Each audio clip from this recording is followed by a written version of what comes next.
We're in the space of being present to ourselves, accepting what's going on in ourselves. So we're just going to move to being grounded, centered, feel whatever we feel. It could be judgment, impatience, compassion, interest, whatever it is. Just tune in to your body and where you feel it. Whatever's coming up, allow it. Don't resist anything that's coming up in your body. Anything your mind's bringing up, you don't need to resist it. Just accept it, acknowledge it. Just say something like, you're here. You're here.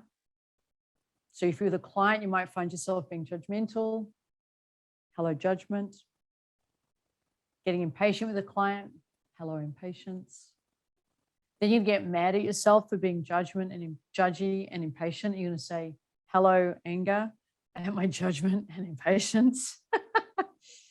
Then you're going to be mad at yourself for being mad at your judgment and impatience. And you're going to say, hello, madness, at my madness, my judgment, my patience. We're just going to be really tolerant of all of us. There is nothing in us to resist or reject or suppress or deny. We all have this going on, the mental chatter. We can't turn it off. It's there. Especially when you start out coaching, it seems to raise the blood pressure on parts of us that worry about enoughness and worthiness. And who noticed that when they started out? The voices got louder around, can I do this right? Am I doing it wrong? What do I do next? What's the best question to ask? Our mind's going to overdrive and they accelerate. We're just going to accept the acceleration. Has anyone ever done this before? Just the simple mindful compassion? Michelle Gray, have you done it before? Yeah. Kerry, have you done it before? Kerry Grimanis, have you done it before? Yeah. Alex, have you done it before? Yeah. Samantha? So just be mindful. Doreen, I'm loving your hat. And compassion of whatever's coming up. There's no point in being mindful without compassion, because mindfulness, you can be mindful of your anger and then annoyed at your anger, and that's not progress. It's about bringing compassion to the emotion. Because if you go into internal family systems, IFS therapy, or any of those types of modalities, we quickly learn that there are all these parts in us all the time. We can't get rid of them. They're always going to be there. And the more we resist them, deny them, suppress them, get angry with them, or judge them, they are aspects of us that we are judging. Did everybody hear what I just said? So there's a part of you that you don't like, or you try to reject, or you're sick of it, or whatever that tone is. That's what you're doing to you. And to me, healing is integration. Wholeness is integration. Wholeness is not, inverted commas, I'm fixed. Wholeness is acceptance of all that is. You have in you judgment. Yeah, you do. You have in you anger, sadness, fear, intolerance, snappiness, rejection of people because they remind you too much of a part in you that you haven't dealt with. All of this is going on. And every time we judge ourselves or harsh with ourselves because a part of that rears up, we're saying to ourselves, I reject me. So whatever comes up, we're going to accept it compassionately and sit with it. Easily, my meditations would be mostly this work, because I have too much of an active mind. It's not too active for anything, just compared to what, but very active. It can easily run away with a problem. I can lean towards overly worrying about scenarios and want to just rip it to pieces. That's a part of my particular way of being. And resisting is pointless. I wish I was just calmer. Why do I have to be so anxious? Why can't I just chill out? Wasted energy. That's resistance. So this is putting the power of now into practice. So Eckhart Tolle wrote the book, The Power of Now, but what he didn't tell you was how. This is the how. So any part of us that we resist persists. The more we resist that part of us that we don't like or we're disappointed with, if it's the fear, if we resist fear in us, we're going to have more fear. Did you hear what I just said? You know, a lot of you have shared you have fear. Well, it's persisting the more you resist it. So sit with the fear, welcome it in. As someone once said to me, invite it in and sit down with it for a cup of tea. Invite the fear in for a cup of tea. Hello, fear. Welcome. Please come in. And then if you really want to get advanced, you're going to say, I'm with you. I'm right here with you. Instead of keep abandoning our fear, which is a young part of us that is unheard, does everybody understand that fear is that part of us in childhood that was somehow created fear? So when we were little and we didn't know what to do, or we felt out of control, or we felt unsafe, or we felt that we weren't tolerable to the big people, we developed fear. And so what we're doing when we deny that fear is we say, that part of me isn't acceptable, that little me isn't acceptable, and so the fear persists. That which we resist persists. So we've all got it. Sit with it, keep it company. I'm here. And you may want to ask it a couple of questions. What do you want to tell me? That's a good way to start with talking about fear. What would you like to share? What's happening? What's going on? What would you like me to accept about you? What would you like me to accept about you? And the more we do this for ourselves all day long, hundreds of times, slowly the judgment, the fear, the resistance to uncertainty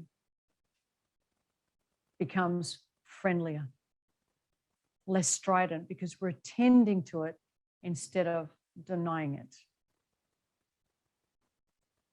So you're just going to sit with it, accept it, invite it in, become friends with it, and stop acting like you've got it together if you don't feel fear. You're hearing me with this? Are you hearing me? The ridiculousness of human beings who think they can outgrow their fear or outrun it or get rid of it or deny it, and somehow that'll make them feel better. It's going to be there. It was created when you were a child. It's not going anywhere. It's part of you. So get to know it. Be friendly with it. Wow, I've got a lot of stuff coming up in me right now. You might feel it in your body. What's that? Where do I feel it? I feel it in my gut. You go and visit your gut. Hey, who's there? Hello, I'm here. I brought a cup of tea. I'm here. And be present to that feeling. What would you like to share with me? What's going on? What is it that you need me to accept? And in the beginning, it's a chaotic mess until it's not. And just, you might do this dozens of times a day, dozens of times a day. Who's finding this valuable? Yeah. And then you're with somebody who you care about, and you find yourself getting reactive. Heart rate goes up, stomach clenches, something goes on in your body. And what we tend to do is compulsively unload that anxiety, that overwhelm onto them by blaming them or shutting them out or defending ourselves or stonewalling or denying there's anything worth talking about in a strident tone. In that moment, we just turned away from our fear. We just turned away from our hurt. Because that reactivity, when someone does something that upsets us or hurts us, that reactivity in us is not a clue that they should do anything. It is a clue that we should go inside. Who's hearing this? So if I'm bringing something up with you when we're training, don't look to me to change. Look to you to acknowledge the reactivity, visit it, say, hey, old friend, I brought a cup of tea. Please come here. I'm here with you. It's your stuff. That's your gift for you. And you sit with it. What would you like me to know? What would you like me to accept? What's going on? What do I need to attune to that I've been ignoring? Because otherwise, who here's developed patterns of behavior, habits? Someone upsets us, don't upset me. Someone upsets us, I can't believe you said that. Someone upsets us, and we get very locked in these patterns. Well, the only way out is not by them radically changing. It's by us realizing that the spiritual journey, the true journey of life, is to ourselves and to sit with what came up for us. And until we do that, we are bypassing our growth. Until we do that, we are bypassing growth. We're putting growth in the hands of someone else who couldn't possibly know what's happening within us. So we're just going to pause. And if you need to, if it's getting quite strident or heated, you're going to say, I need to take a time out. We need to pause. I've got my own activity going on. This is my opportunity to go within. I'm just going to take a moment. I'm going to check in with me. And you go into wherever it is in your body. It can be in your chin, your jaw, your neck, your shoulders, your back, your tummy area, your heart rate, whatever it is. And you're going to sit with it and just check in with it. And it might not say anything, but it could just be a feeling. Don't look for anything specific. It's not going to go away. It's not going to go, I'm all good now. It's never going to happen. It needs comforting. This is IFS. We're just going to sit with it. And breathe into that feeling. We're going to let ourselves feel the feeling fully. This is the part in Power of Now where they don't really tell you how to do this, but this is the how. This is called accepting what is.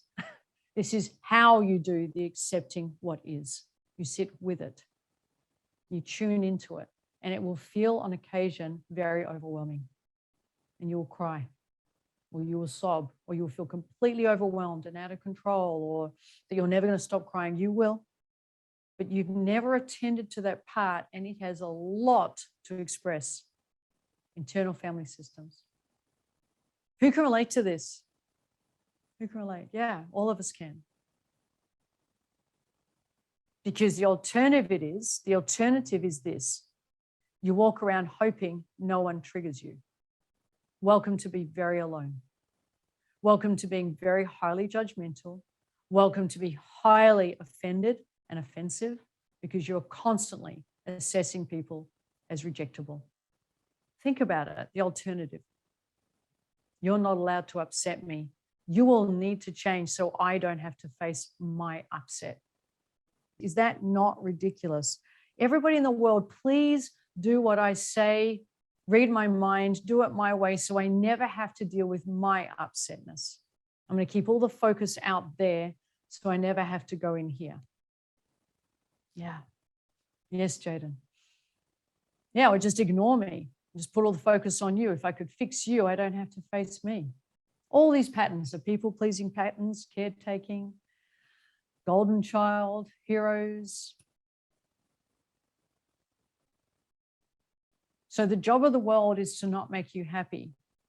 Your job is to find it in you, to let it find space in you and bring that happiness to the world. No one owes you happiness. Your partner doesn't owe you happiness. Your partner isn't here to make you happy. Your kids aren't here to make you happy. No one exists to make you feel, please listen to this. No one exists to make you comfortable.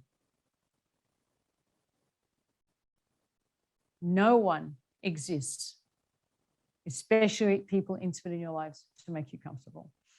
And if you feel discomforted, that's the journey for you. But so much better to come to a relationship feeling within yourself masterful of your emotions, that you can trust yourself to handle them. It is freedom. That you can trust yourself to be with them, that you can trust yourself to notice what comes up and stay with them. Denise, this is for you as well. And then be with someone knowing you bring that ego strength rather than ego defensiveness. You bring that ego strength And then in the relationship, they do the same. That's two people who know they are responsible for their own wholeness. That makes a better whole, rather than thinking you complete me, or what you bring for me are things I can't and won't do for myself. Are you hearing this? It's that part of us that's like, if I'm around you, I get to outsource managing my anger because you calm me down. That is the infant in us that's never learnt to comfort ourselves. It's not their job. It's that part of us that wants to be overly reassured. There is co-regulation, self-regulation. I've done literally the course on it, but there is also overly reliant upon others regulating us. Does that make sense? Where they are responsible for only ever comforting us, and we don't have the capacity to comfort ourselves yet because we've never done this work. It depends on who they are.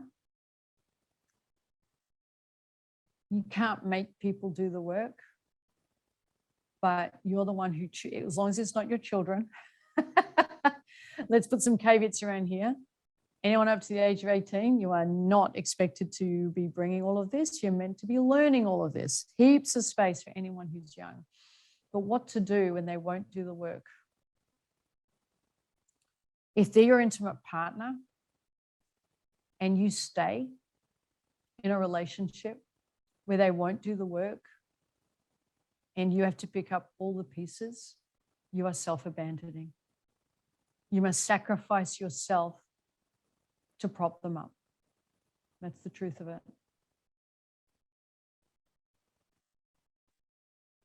Yeah. So you have three choices: to accept it, to change it, or to let it go.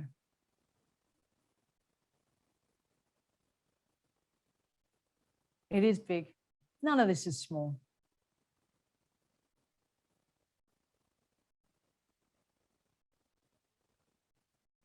That's just it here. Is it sacrifice? Accepting it is, they don't do the work, they do something that feels disrespectful to you. Accepting it is, that's not about you, that's about them. I feel reactive. I'm now going to sit with and accept my reactivity. But to stay in a relationship where you must repeat yourself thousands of times, I don't find that respectful, I don't appreciate that, that's not respecting my boundaries. To do that, that's not accepting it. That's self-abandonment.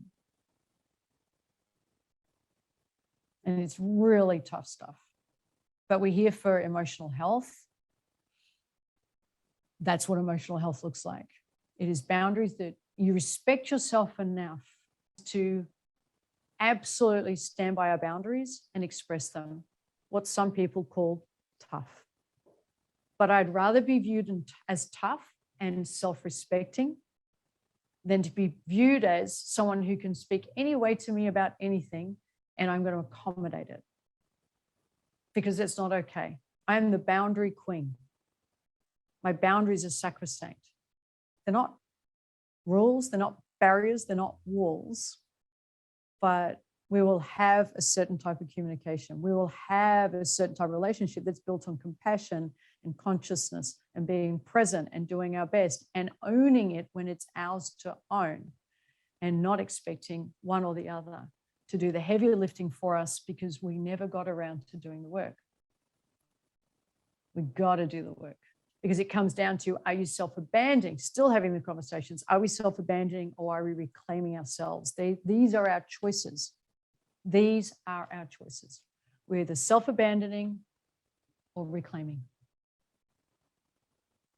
So self-abandoning looks like this. Someone else controls your finances and you don't have a say. That is self-abandonment. Self-abandonment is you have to get permission as an adult to live your life on your terms.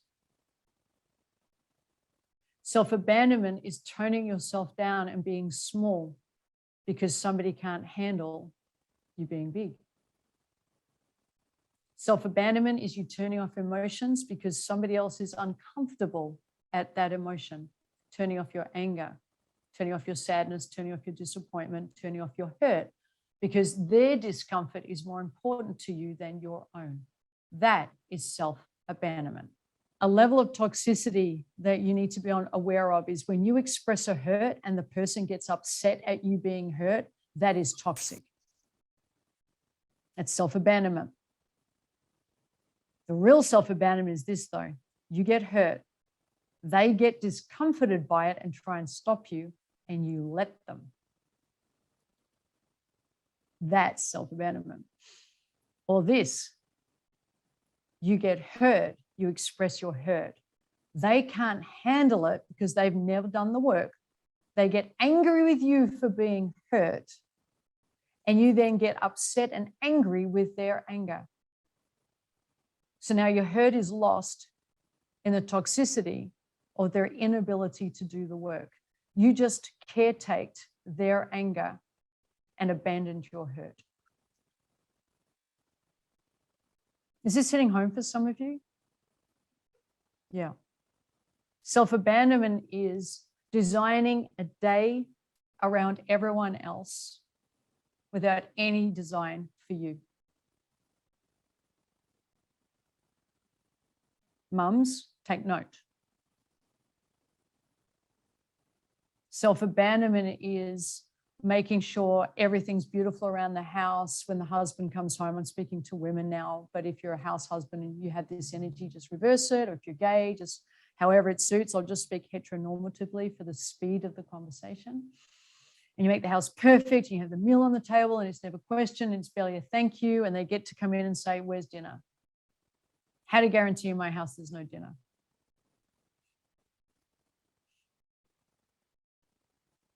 It's that self-abandonment of the acceptance. My role is who I am to you. I am not a whole person. Self-abandonment for the male energy or the masculine energy is you work to feel significant because you feel insignificant at home. That is self-abandonment. Self-abandonment is being quiet when you feel hurt because you don't want to rock the tribe's boat, or accommodating somebody's hurt at the expense of your own. These are all ways we abandon ourselves. Now, we do it because of fear. At the heart of it is fear. So what do we do about it? They're not suddenly changing. They like the way it is because they're not conscious yet and they haven't done the work. So now it's on you to do the work. So what do? Go back to where I began this. You feel yourself about to caretake. This is a big one. Are you ready? Lean in. You're about to caretake. You're about to rescue. You're about to suppress yourself. You don't. Oh. You don't just pause. You don't. And this is so hard if this is your pattern, because you're used to the compulsion. You're used to abandoning yourself. You're used to showing up for them. You don't know how to show up for yourself. Let's go back to the beginning. You don't do the compulsion and it will feel like you're going to explode with the anxiety. It will overwhelm you. The feeling of wanting to launch in and make it better or fix it or get them to hear you or get them to understand or get them to realize or get them to not be angry or whatever. Don't do it. It's really hard. Sometimes you won't do it. You'll take a breath. Accept that you feel the compulsion. Give yourself a pause and space from the situation, from the person, from the intensity. Watch the compulsion percolate and want to explode through your heart. Sit with it. You're probably going to be bawling your eyes out.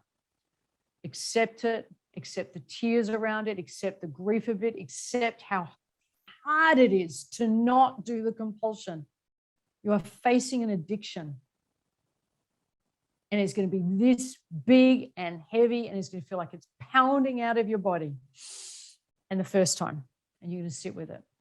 I accept this. I see you. I'm here with you. Not them, you.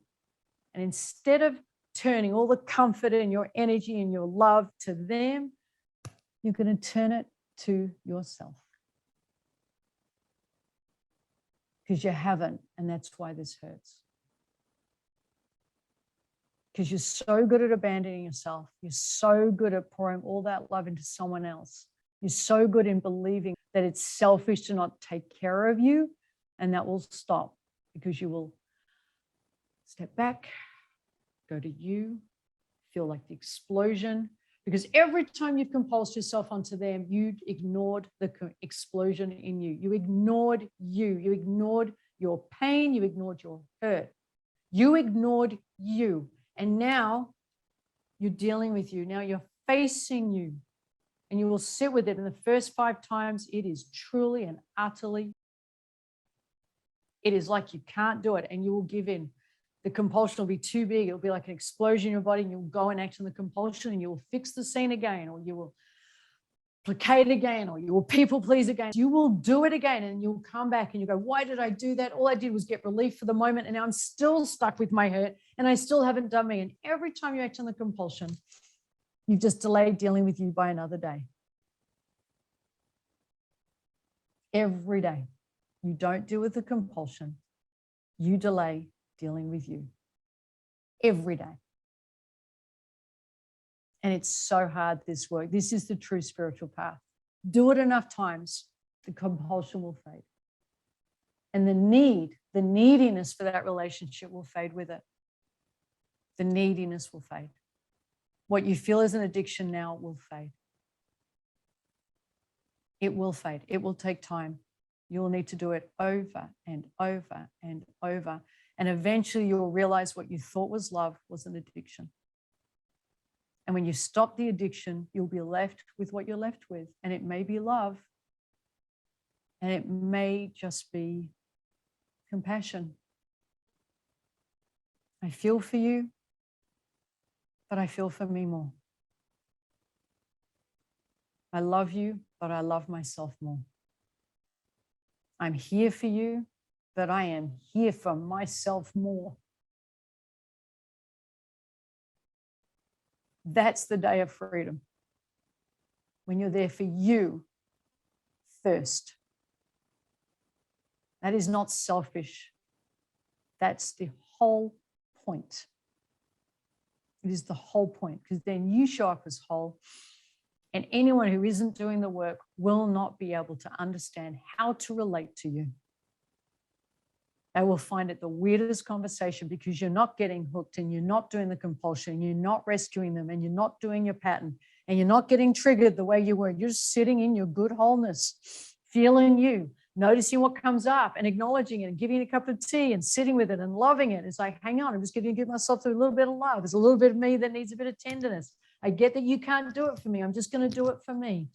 I get that you can't give me that. I'm just going to give it to myself. I get that you're not capable of showing up for me right now. You need to excuse me. I'm going to show up for me. And in those moments, over and over and over, you will know you've got this, and that you never needed the compulsion after all.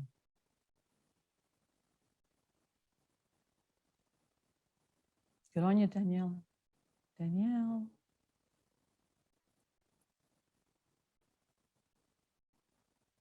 Yes. We are coming home to ourselves. No one can give us a home. We can. Only us. And if you don't feel that home within you, it is not them. It's you.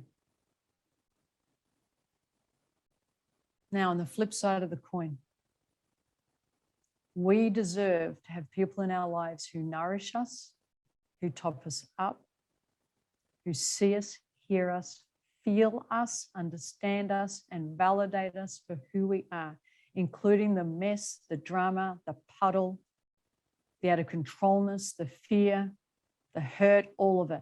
That's who we deserve in our lives. And if we don't have that, that's the work for us. That's the work. It's so hard. I can see for some of you, it's so hard.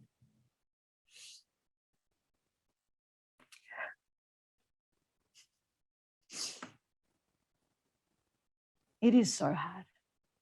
It's the hardest thing you'll ever do. The Power of Now, as good a book as it is, it only ever says let go, and it doesn't tell you how. And this is the how. It says let go of the moment, but it doesn't tell you how. I'm not letting go of this moment. It's all I think I have. What do you mean let go of the moment? I'm desperate for this moment. I'm clinging to this moment. This moment's all I think I deserve. What do you mean let go of it? Eckhart Tolle sold us so short with that line, let go? How do I let go? This is the how.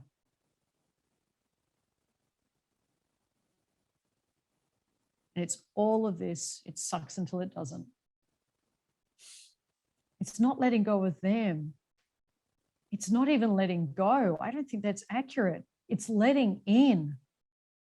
It's letting in that it's okay to hurt. It's letting in that it's okay to be pissed off that you've been taken for granted. It's letting in enough. I've had enough. It's letting in. I am so afraid of what's going to happen in this relationship if I say enough. It's letting in the overwhelming fear you feel if you speak up for yourself for the first time. It's not letting go. It's letting in. That's you letting go of what was, because you just grew to another level. That is letting go. I let go of what I put up with. I let go of that neediness to keep the status quo because I'm too afraid of what will happen next, because now you know what to do next. You go into a quiet room, you sit with you and your hurt, and you learn to comfort yourself. Because if you don't have someone doing that for you, you've got to learn to do it for you. You must. You just must. And then you turn up to the next relationship whole. And by whole, I mean incredibly flawed. But knowing that you are okay in this moment, that you are enough for this moment, that you are worthy of this moment, and you are worthy of being with people who accept all of you the way you are, with the mess.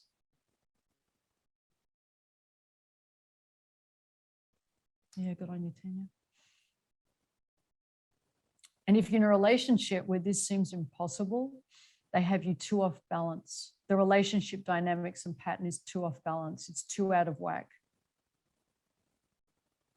You can't heal in the space of the disruption and the chaos. You just can't. You need to get into a different room. You need to get out on a walk. You need to separate yourself. Don't call someone, call you. Learn to call you. Now, if you're willing to do that, then you get 000 you. Then if you can do that, if you're willing to call you, then you get help with someone who'll sit with you, who will mirror you. But don't go from this isn't working to somebody who does it for you. Learn to do it for you as you tap into someone who can do it with you. Don't expect them to. They can't, they won't, they don't want to, they're not invested in it, they don't get it, they're not you, they don't know how. You are wasting your time waiting for them to change, waiting for them to get it, waiting for them to wake up, waiting for them to understand how much they've hurt you, waiting for them to get that if they just did this, things would be better. You are wasting your time. Are you hearing me? You are wasting your precious life. Eckhart Tolle also says magnificently, the changes in us, that is incredibly unhelpful. What does that mean? This is what that means. The changes in us if we accept all of us and stop waiting for them to do something differently. It's us that can go within and realize we don't need the hook, we don't need the toxicity, we don't need the drama, we don't need the reliance, we don't need the compulsion, we don't need the addiction, we don't need them ever to lay anything of that on us. That's the change we're looking for. That's acceptance. That's, Eckhart Tolle talks beautifully about resistance. What does that mean? Well, this is what that means. Stop resisting the mess in front of you. If it's a mess, it's a mess. If it's not working, it's not working. If they're not loving you the way you feel loved, it's not love.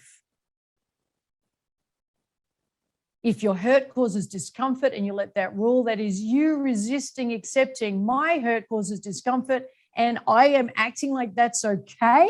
Are you kidding me? When did anyone tell you it was okay to feel hurt and let someone else be uncomfortable about it and try and shut you down? That is not normal. That is not okay. Resistance is acting like it is.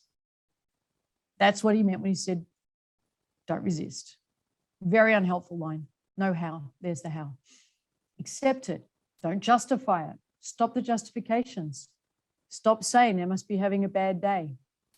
Stop saying you must be having a bad day if you're the one pouring it on someone else. Stop saying my turn will come. Nope, won't. Stop justifying it. Stop being undermined and justifying it. That is what it means when they say don't resist. Accept it as it is. See it as it is. You don't accept it and say, I'm okay with that. So when they say don't resist, they're not saying just accept this crappy moment and be a doormat. See it as it is. It's crap. That is not okay. That's what it means by don't resist. And now what are you going to do? Because it is like that, and you are treated like that, and you have been tolerating that, and you have been letting it slide, and you have been excusing it and justifying it, letting it go. Now deal with the fact that you've done that. Stop resisting it. You put up with it. Now what are you going to do? Now it gets interesting. Well, I'm going to speak up. I'm not just going to rock the boat. I'm going to turn the boat over. It's okay to tip the boat over. And if you're sitting in a boat that you hope no one rocks, you're the toxic. People in your world should be allowed to rock the boat. They should be encouraged to, and they deserve your support as they rock their boat. It's their boat. So if you're the person that doesn't want the boat to be rocked, you're the problem. You're it. I often say to people when I work with them on stuff like this, until you're prepared to walk away from what's hurting you so much, you've self-abandoned. The goal is to get to a place that whatever partnership, relationship you're in, be it family or intimate partnership, if you're not prepared to walk away because the toxicity never stops and you deserve better for yourself, you'll never be free. And I'm not saying you do walk away. It's get to a position where you could walk away. I didn't say you do go. You get to a position where you can go. Because only then are you really dealing with you and handling all of you. If we expect somebody else to stop hurting us, which means they've dealt with their reactivity enough that it doesn't react them, so they don't play out on us, but we're not, because we don't want to be hurt anymore, but we're not doing our own work on that hurt, we're asking them to do something we're not prepared to do. We're saying, I need you to change so I don't have to. It would be fantastic if you enjoyed this podcast, if you could share it with someone who you know and trust loves great ideas. We'd love to get the word out and extend our message and our reach, and every little bit can help. So if you can click share or hit like or leave a great comment or review about what you loved about it, it would help us so much in the ratings. We're doing really well. We just want to make sure the world gets to hear our message. And if you've loved it, we would love you to share it with anybody else who you think would love this message. Have a fantastic week. Look forward to connecting with you really soon.